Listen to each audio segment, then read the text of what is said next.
Ƙaranki aka kamo. Idan kuma haka ne gaskiya baki kyauta ba. Wane ne ka miki tsara na ko wane ne ko in ce wace ce? Jeje ne. Dan Allah dan Annabi ki mu magana arziki. Ki bar mu magana wannan banzan shashasha sakare. An fa kike kuma duk abin da kike yana jinki. Hello? Hello?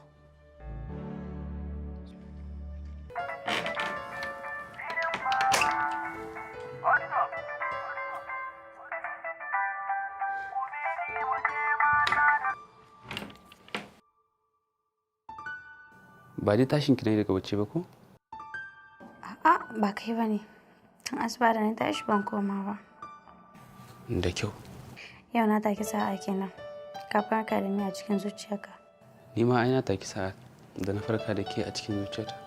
Ai ni ce na taki sa'a tunda Allah ya haɗa ni da kai. To a bar shi, dukkan mu mun yi sa'a. A'a, ka bar shi mu ci gaba.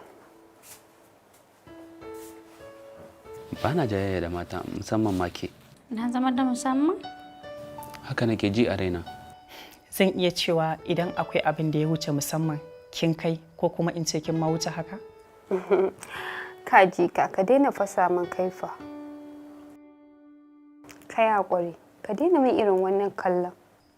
Ke da baki kallo na wannan irin kallo ki ga ina miki.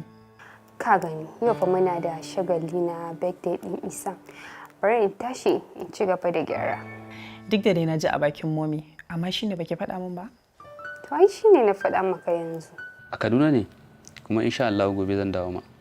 Ai kam da za mu zo Kaduna nan wajen wani birthday amma mama ta ce ba za mu zo ba. Beddan wani ne da za ku je a Kaduna? Na wasu 'yan uwanmu ne.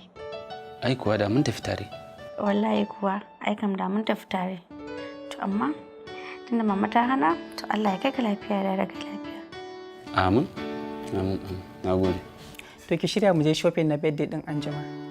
To Allah ya kawo ka lafiya. To amin dai. Bye bye.